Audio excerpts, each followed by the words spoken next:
പഠിക്കാൻ പോകാനല്ല പോകുന്നതെന്ന് അവന് ബോധ്യമായി. പഠിക്കാനാണെങ്കിൽ ഇത്രയൊന്നും വസ്ത്രം വേണ്ട. പഠിക്കാനിരിക്കുന്നവന്റെ വസ്ത്രം ആരും നോക്കാനും പോകുന്നില്ല. ഇത് മറ്റുള്ളവർ നോക്കാനുള്ള വസ്ത്രം, താൻ കാണിക്കാനുള്ള വസ്ത്രം, ഇതൊക്കെയായി പോകുന്നതിനിടയ്ക്ക് എവിടെ പഠിക്കാൻ?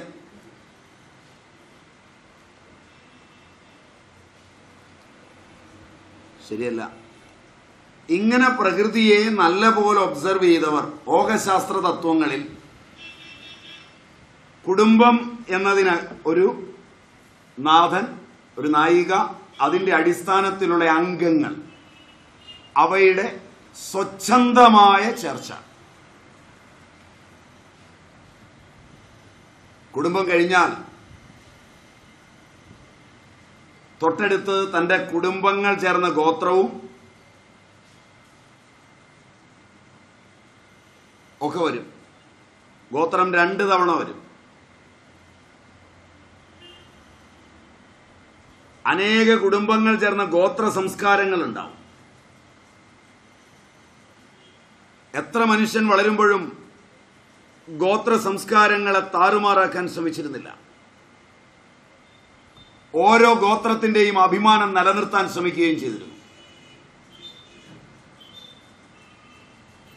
ഗോത്ര സംസ്കൃതികൾക്ക് സ്വന്തമായ കലയും സ്വന്തമായ സാഹിത്യവും സ്വന്തമായ അനുഷ്ഠാനങ്ങളും സ്വന്തമായ ജീവിത പർവ്വങ്ങളും ഉണ്ടായിരുന്നു.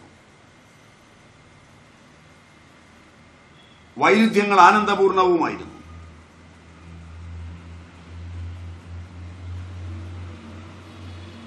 ആ ഗോത്രം എന്റെയാണെന്നും അതിന്റെ സംസ്കൃതികൾ എന്റെ ജീവവായുവാണെന്നും എന്റെ പഠിപ്പും സംഭാവനയും കൊണ്ട് ഗോത്രത്തിന് തന്നെ പേരുണ്ടാകണമെന്നും അറിഞ്ഞാണ് അവയോട് ചേർന്ന് ഇഴുകിപ്പോന്നത്. സംഘടനയുണ്ടാക്കലും പിരിക്കലും പേരെടുക്കലും വഴക്കുണ്ടാക്കലും ഇതര പ്രസ്ഥാനങ്ങളോട് ഏറ്റുമുട്ടലും ഒന്നുമല്ല അതെന്നും തങ്ങൾക്ക് ഈ പ്രപഞ്ചത്തിലൊരു പങ്കുണ്ട്, തങ്ങളുടേതായ ഒരു കർത്തവ്യമുണ്ട്, അത് വേറൊരുത്തന് ചെയ്യാനാവില്ല, അത് തങ്ങളുടെ അവകാശമാണ്, അത് കർത്തവ്യബോധത്തോടുകൂടി തങ്ങൾ നിർവഹിക്കേണ്ടതാണ്, ചെറുപ്പത്തിലേ അത് പഠിച്ചു വളരേണ്ടതാണ്, അതിൽ സ്പെഷ്യലിസ്റ്റുകളാകേണ്ടതാണ്. അത്തരം ഗോത്രങ്ങളുടെ ചേർച്ചയായിരുന്നു ഗ്രാമം.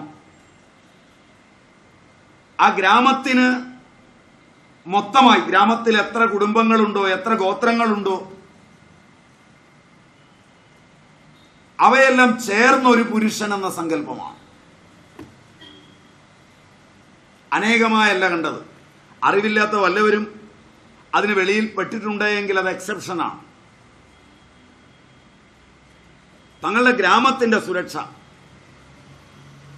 ഗ്രാമത്തിൽ നിന്നൊരു മരം മുറിക്കുമ്പോൾ, ഗ്രാമത്തിൽ നിന്നൊരാൾ മാറിപ്പോകുമ്പോൾ, ഗ്രാമത്തിലേക്ക് ഒരാൾ വന്നു ചേരുമ്പോൾ അതെങ്ങനെയെല്ലാം നമ്മുടെ ഗ്രാമത്തെ ബാധിക്കും? ഗ്രാമത്തിൽ ഓരോന്നും ഉണ്ടാകുമ്പോൾ ഒരു ഏലിയൻസ് പദ്ധതി നമ്മുടെ ഗ്രാമ ശരീരത്തിൽ പൊട്ടിപ്പഴുക്കുമോ?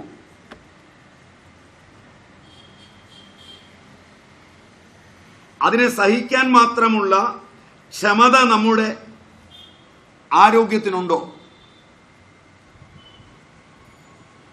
അതിനെ നമുക്ക് നമ്മുടെ ആരോഗ്യം പോകാതെ നിയന്ത്രിക്കാൻ പറ്റുമോ? നാളെ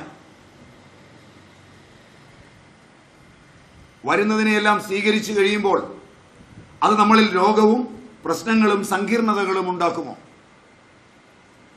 അതുകൊണ്ടിരുന്ന ആഹാര രീതികൾ നമ്മുടെ കുട്ടികളുടെ ആരോഗ്യത്തെ ബാധിക്കുമോ?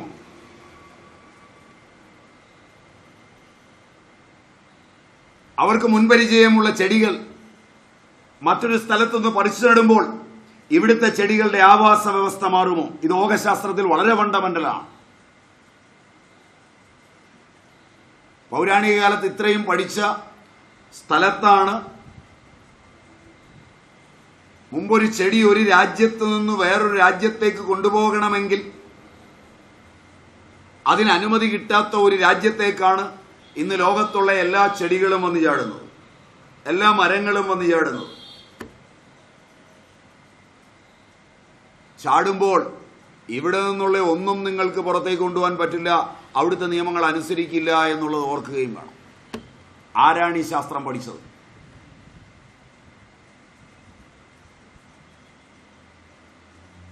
ഇന്ത്യൻ മണ്ണിൽ വളരുന്ന ഏതെങ്കിലും ഒരു ചെടി പറിച്ച് നിങ്ങൾക്ക് ഫ്ലൈറ്റിൽ കയറി നിങ്ങളുടെ ആളുകൾ താമസിക്കുന്ന അമേരിക്കയിലോ ഇംഗ്ലണ്ടിലോ സ്വിറ്റ്സർലൻഡിലോ കൊണ്ടുപോയി നടാനാവൂല നിങ്ങളുടെ മുറ്റത്ത്.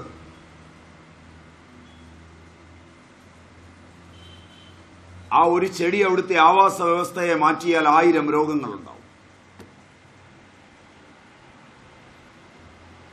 ആ ചെടിയുടെ പ്രാണൻ, അതിന്റെ ജീവൻ, അതിന് കായുണ്ടാകാവുന്ന വസ്തുക്കൾക്ക് മണ്ണിൽ നിന്ന് കേഴുമ്പോൾ മണ്ണിന്റെ സ്വഭാവം ആ ചെടി കാരണം മാറിപ്പോകും.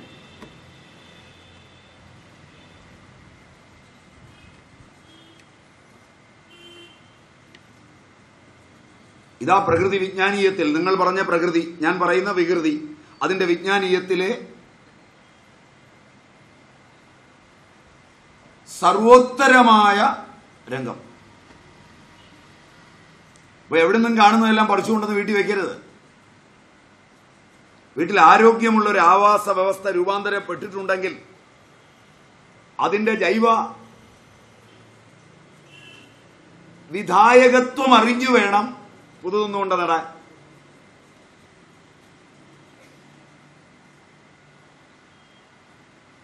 ആ ചെടികളുടെ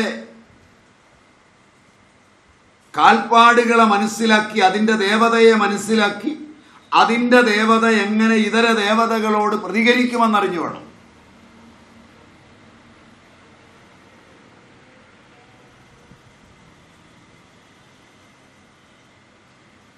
സസ്യവിജ്ഞാന ശാഖകളുടെ സസ്യപരിചായകത്തിന്റെ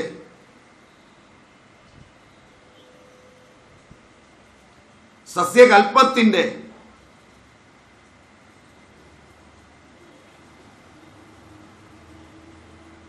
സസ്യോപഭോഗത്തിന്റെ ഒക്കെ ചരിത്രമെടുത്ത് പഠിക്കുമ്പോൾ നിങ്ങൾ ആധുനികർ ഫാർമക്കോളജി എന്നും ഫാർമക്കോഗ്നോസി എന്നും ഫാർമസി എന്നും ഇത് പരീക്ഷയ്ക്ക് പഠിക്കാനേ ഉണ്ടാവുള്ളൂ നമ്മുടെ നാട്ടിൽ. ജീവിതത്തിൽ പഠിച്ചില്ലെങ്കിൽ പ്രയോജനമൊന്നുമില്ല. പഴയ കാലത്ത് നമ്മുടെ അമ്മമാർക്ക് ജീവിതത്തിൽ അറിയാം.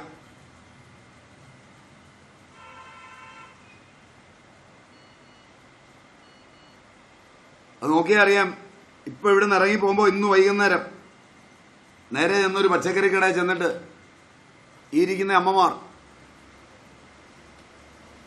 നല്ല വിദ്യാഭ്യാസമുള്ളവർ, എഞ്ചിനീയർ, ഡോക്ടർ, അധ്യാപകർ, റിസർച്ച് സ്കോളേഴ്സ്, ഇങ്ങനെ പല മേഖലയിലുള്ള ഈ അമ്മമാർ അങ്ങോട്ട് ചെന്നിട്ട് ആ കടയുടെ മുമ്പിൽ നിന്നിട്ട് പറയും, സാമ്പാറിനുള്ള കഷ്ണമൊക്കെ എടുത്തോളാൻ, അവിയലിനുള്ള കഷ്ണമൊക്കെ എടുത്തോളാൻ.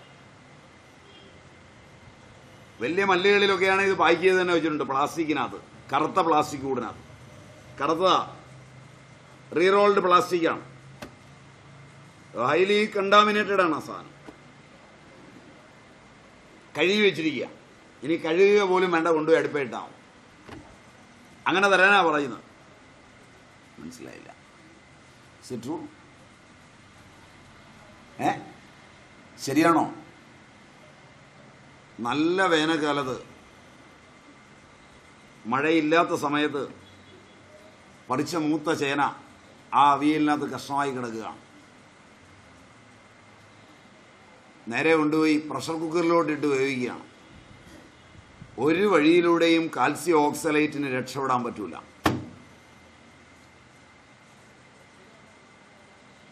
മകന് സ്റ്റോണ്, അത് 16 mm വലിപ്പമുള്ളത്.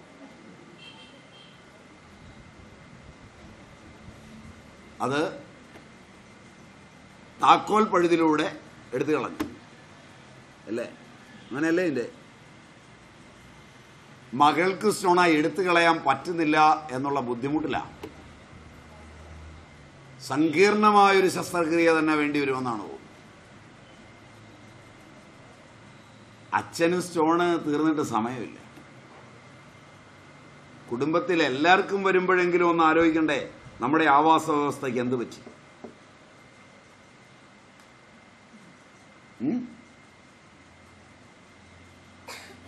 നമ്മൾ ജീവിക്കുന്ന ഈ അന്തരീക്ഷത്തിൽ മനുഷ്യർ വേറെയും ജീവിച്ചില്ലേ?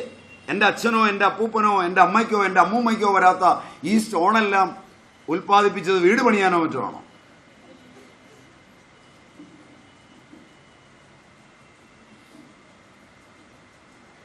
അപ്പോൾ പരിസ്ഥിതി, അവന്റെ ചുറ്റുമുള്ള വികൃതി, നിങ്ങൾ പറയുന്ന പ്രകൃതി, നേച്ചർ, അവന്റെ ജീവിതത്തിന്റെ ഓരോ അംശത്തിലും അതിന്റെ കൈകൾ വിരിക്കും. അത് കരാളഹസ്തമാണോ അത് സ്നേഹഹസ്തമാണോ എന്ന് തീരുമാനിക്കുന്നത് നിങ്ങളുടെ ദേവതയും അതിന്റെ ദേവതയും തമ്മിലുള്ള പാരസ്പര്യത്തിലാണ്.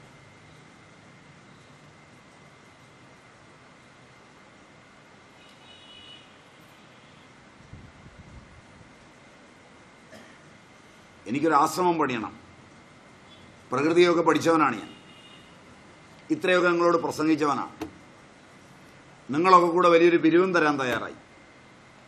എൻ്റെ സെക്രട്ടറിയും പ്രസിഡന്റും ഒക്കെ വന്ന് നിങ്ങൾ ഇഷ്ടം പോലെ പൈസയും തന്നു. വില കുറഞ്ഞ സ്ഥലം വേണം. ഞാൻ കുറേ വയൽ വിലയ്ക്ക് വാങ്ങിച്ചു. മനസ്സിലായില്ല. കേരളത്തിൽ ഏറ്റവും വില കുറച്ച് കിട്ടുന്ന വയലാണ്. എനിക്ക് രാഷ്ട്രീയ സാമൂഹ്യ മണ്ഡലത്തിലൊക്കെ നല്ല പിടിപാടാണ്. സ്വാമിജിയുടെ കയ്യിൽ നല്ലൊരു ബ്ലോക്ക് വോട്ടുണ്ട്. ആ വോട്ടുള്ളത് കൊണ്ടും മൂടുന്നതിന് കുഴപ്പമില്ല. ഞാനതിന് ചുറ്റും മണ്ണിട്ടു. ശകടാസുരന്മാർ രാപകലോടി ഇല്ലേ? ആ പദം മനസ്സിലായോന്നറിയില്ല. ആ പലതും. ടിപ്പർ മാത്രമല്ല ശകടാസുരൻ, മറ്റേ മാന്തുന്നവനും പൊക്കുന്നവനും. മനസ്സിലായില്ല. ഇതെല്ലാം രാപകലോടി. ചുറ്റുമാദ്യം മണ്ണിട്ടപ്പോൾ നടുക്ക് വെള്ളമുണ്ട്. അതിൽ മത്സ്യങ്ങൾ, ലക്ഷോപലക്ഷം വരുന്ന ഞണ്ടുകൾ, വിവിധ തരം ഞണ്ടുകൾ. തീരപ്രദേശമായതുകൊണ്ട് പണ്ട് പുണ്യവാളനായ സേവ്യറിന്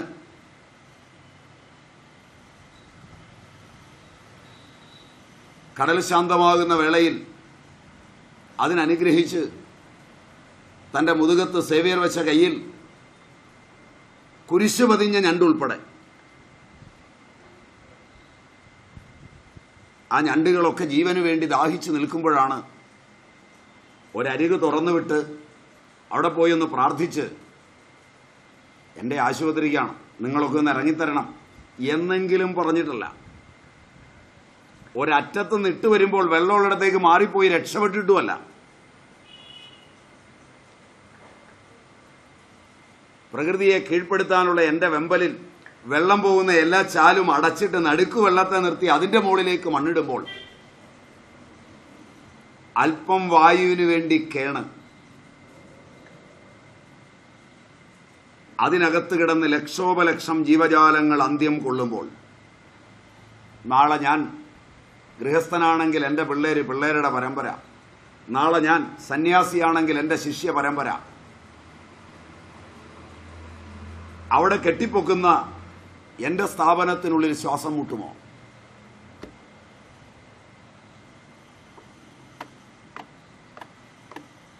പ്രാണനോട് കളിക്കുന്നത് എങ്ങനെ വേണമെന്ന് പ്രാചീനൻ ഉപയോഗിച്ച ഭാഷയിലെ യോഗശാസ്ത്ര പ്രസിദ്ധമായ സംവേദനങ്ങളിൽ ഒന്നാമത്തത് ഇതാണ്.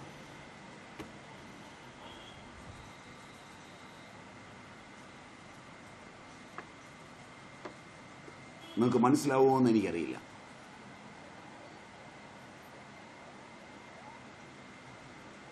വാക്കുകളല്ല അറിവ്. ഞാൻ ഈ വാക്കെല്ലാം പറഞ്ഞിട്ട് ഞാൻ പോയി അതാണ് ചെയ്യുന്നതെങ്കിൽ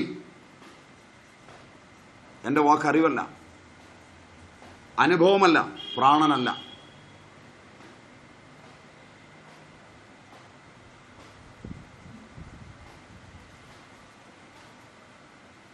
അപ്പോൾ സംസ്കാരത്തെ വ്യക്തിയിൽ, കുടുംബത്തിൽ, ഗോത്രത്തിൽ, ഗ്രാമത്തിൽ രൂപപ്പെടുത്തി വരുമ്പോൾ ഗ്രാമത്തിലേക്ക് കടന്നു വരുന്നതെല്ലാം ഗ്രാമസൗഭഗത്തെ നിലനിർത്തുന്നതാകണമെന്നില്ല. ജീവജാലങ്ങളോട് സ്നേഹമര്യാദയോട് കൂടി പെരുമാറി വന്ന ഒരു ഗ്രാമത്തിനകത്തേക്ക് ഒരു വ്യവസായി വന്ന് വ്യാവസായിക പ്രാധാന്യമുള്ള തലത്തിൽ അത് മുഴുവൻ നികത്തി അതിലേതാണ്ട് സൗഭാഗ്യങ്ങൾ ഉണ്ടാക്കുമ്പോൾ പണമുണ്ടായേക്കാം. അതിൻ്റെ പടിക്കൽ ഒരു മുറുക്കാൻകട തുടങ്ങാം. സ്നേഹത്തിലിരിക്കുന്ന ഗ്രാമത്തിനകത്തേക്ക് ഒരു ചാരായ ഷാപ്പ് കടന്നു വരുമ്പോൾ സന്ധ്യ കഴിഞ്ഞാൽ ആളുകളുണ്ടാവും. ബോധമില്ലാതെ പോകുന്നതുകൊണ്ട് ബോർഡ് ഒരു ലൈറ്റോടെ ഇട്ട് കൊടുത്തിട്ടുണ്ട് വഴിയരികിൽ. ഇപ്പൊ പ്രകാശം രാത്രിയിലും ഉണ്ട്. ഇത് വന്നുകൊണ്ട് ആളുകളുള്ളത് കൊണ്ട് ഒരു മുറുക്കാൻകടയ്ക്ക് വഴിയായി, ചായക്കടയ്ക്ക് വഴിയായി, ഒരു മൊബൈൽ ഷോറൂമിന് വഴിയായി, വികാസമായി. പക്ഷെ ഈ വികാസങ്ങളൊക്കെ നിങ്ങളുടെ മനസ്സിന്റെ വികാസമാകുമോ? ഈ ഒരു സ്ഥാപനം നിമിത്തം നിങ്ങളുടെ കുടുംബങ്ങളെ അർദ്ധപട്ടിണിയിൽ നിന്ന് മുഴുപട്ടിണിയിലേക്ക് മാറ്റുമോ? ആ വ്യവസായിയുടെ ആഗമനത്തോടെ മാനവ ബന്ധങ്ങൾ തകിടമറിയുമോ? ആ വ്യാവസായിക പുരോഗതി നിങ്ങളുടെ സസ്യങ്ങളും ജന്തുക്കളും മനുഷ്യനും ചേർന്നുണ്ടായ ആവാസ വ്യവസ്ഥയ്ക്ക് തുരങ്കം വയ്ക്കുമോ? ഇതെല്ലാം ചോദ്യങ്ങളാണ്, ഉത്തരം അല്ല. ഞാൻ ചോദ്യമേ ചോദിക്കേണ്ടതുള്ളൂ എന്നാണ് എനിക്ക് തോന്നുന്നത്. ഉത്തരം ഞാൻ പറയേണ്ടതില്ലെന്നാണ് എൻ്റെ വിശ്വാസം. കാരണം ഉത്തരം നിങ്ങളുടെ മനസ്സുകൾക്ക്, നിങ്ങളുടെ പ്രാണനോട് ചേർത്ത് കണ്ടെത്തുവാൻ പാകത്തിന് ഞാൻ ആദ്യം യോഗശാസ്ത്രത്തിന്റെ ഫണ്ടമെന്റൽ പറഞ്ഞു എന്നാണ് എൻ്റെ ധാരണ. Am I right?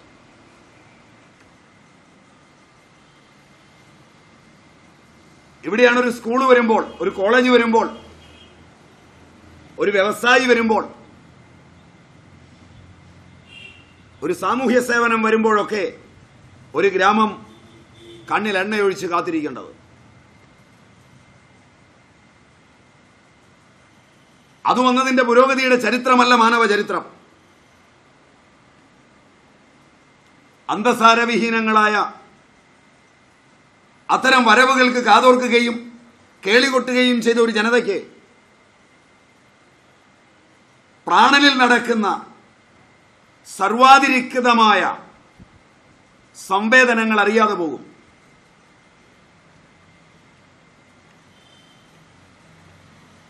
തൻ്റെ അടുത്തിരിക്കുന്ന ഒരു കുട്ടിയുടെ കയ്യിലെ ഒരു കളിപ്പാട്ടമോ, കയ്യിലിരിക്കുന്ന ഒരു മൊബൈലോ, കയ്യിലിരിക്കുന്ന ഒരു ബാഗോ കൊടയോ,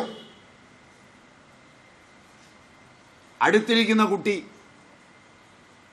ആരുടെ കയ്യിൽ കാണുന്നുവോ അവൻ്റെ സാമ്പത്തികവും അവൻ്റെ അച്ഛൻ്റെ നിലയും അമ്മയുടെ നിലയും ഇല്ലാതിരിക്കെ കണ്ടാൽ നാളെ അവൻ്റെ അച്ഛനമ്മമാരോടുള്ള ഭാവതലങ്ങളിൽ മാറ്റം വന്നാൽ പിന്നെ അവൻ പഠിച്ച് അച്ഛനെയും അമ്മയും രക്ഷിക്കാനല്ല പോവുക, നാടിനെ രക്ഷിക്കാനല്ല പോവുക. അവൻ ജീവിക്കുന്ന അന്തരീക്ഷത്തിന്റെ ആവാസ വ്യവസ്ഥയെ നിലനിർത്താനല്ല പോവുക. അവന്റെ മനസ്സ് കുരുക്കുന്ന ആഗ്രഹങ്ങളിൽ ഒരു ഭീകരരൂപിയായാണ് വളർന്നു വരിക.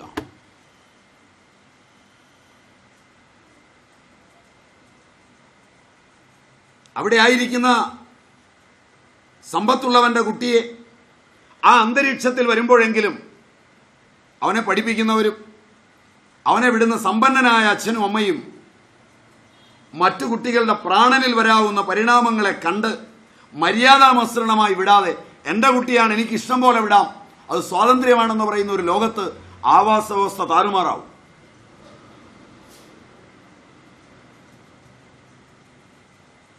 നിങ്ങൾക്ക് മനസ്സിലാകുമോ?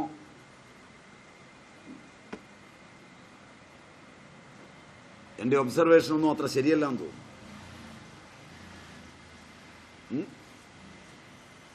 നിങ്ങൾ ജീവിക്കുന്നിടത്തൊക്കെയാണ് ഞാനും ജീവിക്കുന്നത്.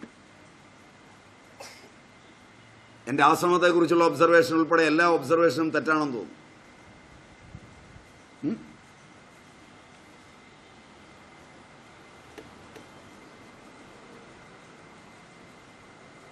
അപ്പം നിങ്ങൾ വീട് വയ്ക്കുമ്പോൾ, നിങ്ങൾ കട തുടങ്ങുമ്പോൾ, നിങ്ങൾ സമൂഹത്തിൽ ഇടപെടുമ്പോൾ, നിങ്ങളുടെ വാക്കുകൾ ഉതിർക്കുമ്പോൾ ഒക്കെ വലിയൊരു ആവാസ വ്യവസ്ഥയിലേക്കാണ് നിങ്ങൾ സംഭാവന ചെയ്യുന്നത്.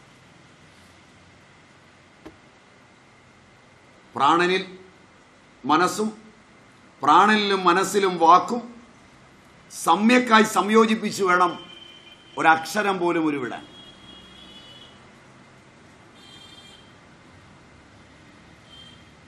അവിടെയാണ് പ്രകൃതിയെ, പരിസ്ഥിതിയെ, ജീവനെ സംയോജിപ്പിച്ചുകൊണ്ടുള്ളൊരു ഇതിഹാസം ഉണ്ടാകുന്നത്.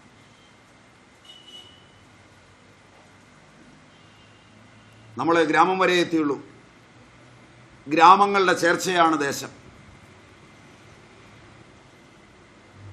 ഗ്രാമത്തിന് ചില പ്രത്യേകതകളുണ്ട്, കുടുംബങ്ങൾക്ക് വേറെ ചില പ്രത്യേകതകളുണ്ട്, ഗോത്രങ്ങൾക്ക് വേറെ ചില പ്രത്യേകതകളുണ്ട്. ഗ്രാമങ്ങൾ ചേർന്ന് വരുന്ന ദേശം എടുക്കുമ്പോൾ അവിടെയും ഗോത്രം ദേശത്തോളം വളർന്നു നിൽപ്പുണ്ട്. മനസ്സിലായില്ല? അതുകൊണ്ട് ഗോത്രം ഗ്രാമത്തിന് താഴെ ഉണ്ട്, ഗ്രാമം കഴിഞ്ഞ് ദേശത്തോളം വികസിച്ചുണ്ട്. ദേശങ്ങൾ ചേർന്ന് വരുന്ന വിശാല വിശ്വത്തിലും ഗോത്രമുണ്ട്.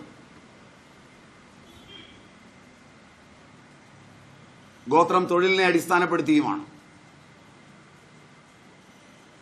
ഗോത്രങ്ങൾ രൂപാന്തരപ്പെടുന്നതും ആ സംസ്കൃതിയിലൂടെയാണ്. ഇവിടെ സമ്യക്കായ അവയുടെ ചേർച്ച. ചൈനയ്ക്ക് ചൈനയുടേതായ ജീവിത വ്യാപാരങ്ങളുണ്ട്, അമേരിക്കയ്ക്ക് അമേരിക്കയുടേതായ കാഴ്ചപ്പാടുണ്ട്, ഇംഗ്ലണ്ടിന് ഇംഗ്ലണ്ടിൻ്റെതായ കാഴ്ചപ്പാടുണ്ട്, ഇന്ത്യക്ക് ഇന്ത്യയുടേതായ കാഴ്ചപ്പാടുണ്ട്. നിങ്ങളിലൊരാൾ അമേരിക്കയിൽ പോയി 10 കൊല്ലം ജീവിച്ചിട്ട് വന്നു കഴിഞ്ഞാൽ അയാളുടെ കാഴ്ചപ്പാട് മാറും. റൈറ്റ്? എത്ര മോശമാണ് ഇന്ത്യക്കാർ. അവിടെ പ്രായമായ ഒരാൾ ഒറ്റയ്ക്കായാൽ ഒരുപാട് ആനുകൂല്യങ്ങളുണ്ട്. ടാക്സ് മേടിക്കുക മാത്രമൊന്നുമല്ല, സീനിയർ സിറ്റിസൺസിനുള്ള ആനുകൂല്യങ്ങൾ എത്രയാണ് അമേരിക്കയിൽ.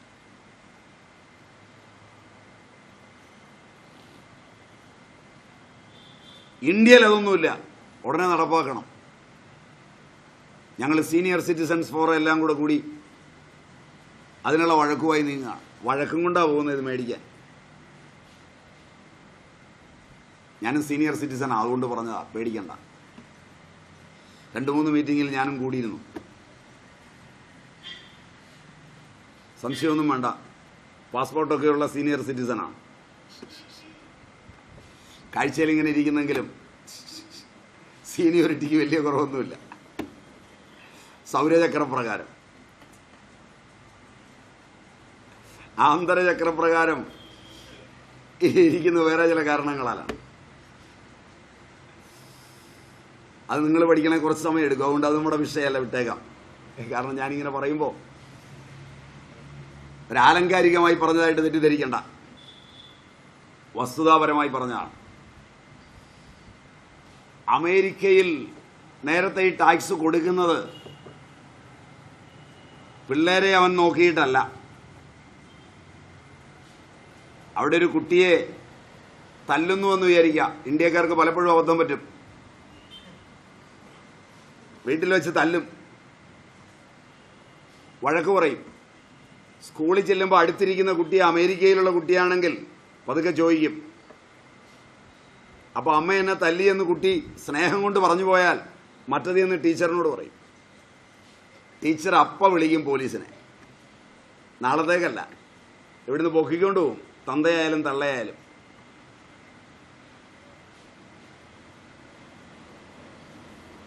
നേരെ അവിടെ കൊണ്ടുപോയി റെഫർമേറ്ററി കൊണ്ടുപോയി ഇരുത്തും. ജയിലില്ല, റെഫർമേറ്ററിയേ ഉള്ളൂ.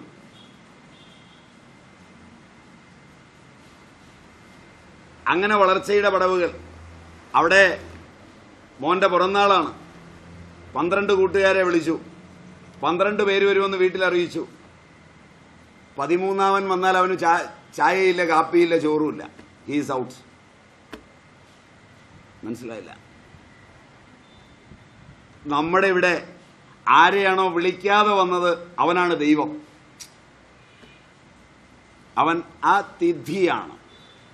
Am I right? ഭൂമിയുടെ മറുപുറവും ഇങ്ങപ്പുറവും പോലെ എത്രയും അന്തരമുണ്ട് ഇതിന്റെ പെരുമാറ്റ വിശേഷങ്ങൾക്ക്. ഇതിനെ സമന്വയിപ്പിക്കുന്ന ഒരു താക്കോലില്ല.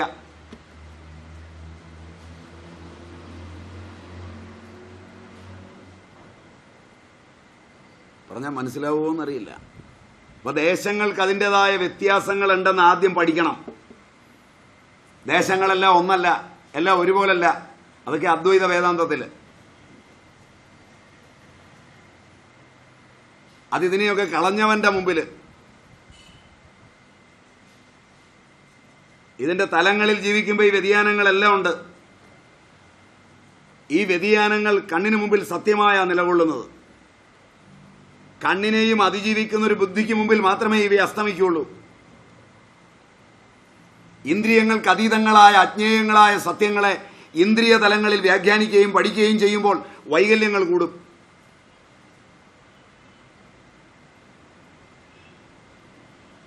അതുകൊണ്ടാണ് വികൃതിയെ, നിങ്ങളുടെ പ്രകൃതിയെ, പടിഞ്ഞാറുകാരന്റെ നേച്ചറിനെ, എല്ലാ തവണയും ഇത് പറയേണ്ടി വരുന്നു, ഇല്ലെങ്കിൽ കുഴപ്പമാവും. ഞാൻ പഠിച്ചത് പറഞ്ഞില്ലെങ്കിൽ എനിക്കൊരു ദുഃഖം, നിങ്ങൾക്കറിയാവുന്നത് പറഞ്ഞില്ലേ നിങ്ങൾക്ക് മനസ്സിലാകാതെ വരുന്നു എന്നുള്ള ദുഃഖം. നിങ്ങൾ നാളെ പഠിക്കാൻ പോകുന്നതിനെ പറഞ്ഞില്ലെങ്കിൽ നാളെ അത് വേറെ ദുഃഖം. അതുകൊണ്ട് 3 പദവും ഇരിക്കട്ടെ. അതിനെ മനുഷ്യജീവനോട് സംവദിക്കുകയും സംയോജിപ്പിക്കുകയും ചെയ്യുമ്പോൾ ഇത് ഓർക്കണം. അമേരിക്കയിൽ ഒരു വണ്ടി ഓടിക്കണമെങ്കിൽ ആ വണ്ടിയിൽ ഇന്ത്യയിൽ കേരളത്തിൽ ഓടിക്കുന്ന ഒരു വണ്ടിയിലുള്ള ഉപകരണങ്ങൾ പോരാ.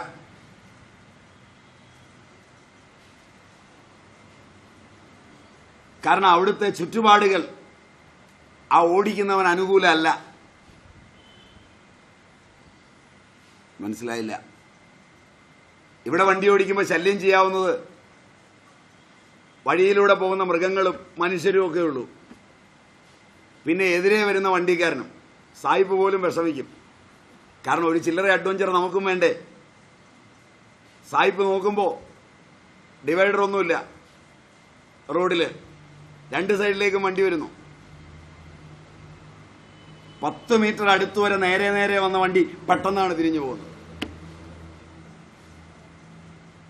ടാക്സിയിൽ സായിപ്പ് ഇരിപ്പുണ്ടെങ്കിൽ സായിപ്പിന്റെ പ്രഷർ അടിച്ചു കയറും. അയാൾ അലറും ഇംഗ്ലീഷിൽ, ബ്ലഡി ഇഡിയറ്റ്. ഡ്രൈവർക്ക് പിന്നെ ഇംഗ്ലീഷ് അറിയാൻ മേലാത്തതുകൊണ്ട് അവനും രക്ഷപ്പെടും. ഇതേതാണ്ട് പ്രോത്സാഹനം മാത്രമായി പറഞ്ഞതായിരിക്കും. അടുത്തത് ഇതിലും നന്നായിട്ട് ഓടിച്ചോളാനായിരിക്കും പറയുന്നതെന്നായിരിക്കും. Am I right, sir? Am I right? To the best of my knowledge? അതെ. അതുകൊണ്ട് നമ്മൾ ഇന്ന് കണ്ടുകൊണ്ടിരിക്കുന്ന ഒരു കാഴ്ചയിൽ നമുക്ക് ഈ പ്രകൃതിയിൽ ഒരു അഡ്വഞ്ചർ ആവശ്യം വരുന്നില്ല. ഇന്ത്യയിൽ ഒരുത്തന് ജീവിക്കാൻ സമ്പാദിക്കണ്ട. സ്വയം സമ്പാദിച്ചില്ലെങ്കിൽ അവിടെ ഒരുത്തന് ജീവിക്കാനേ പറ്റുകയില്ല. ഒരുപക്ഷെ ഇന്ത്യയിൽ അധ്വാനിച്ച് സമ്പാദിക്കാത്തവനാണ് ഏറ്റവും കൂടുതൽ ചെലവാക്കി സുഖമായി ജീവിക്കുന്നത്.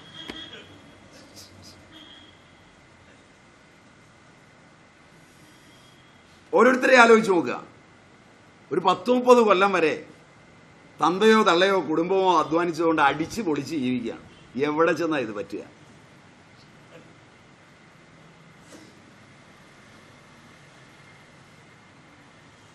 നമ്മളിൽ എത്ര പേർ കാലണയുടെ പണിയെടുത്തിട്ടുണ്ട് ഒരു 30 വയസ്സ് വരെ?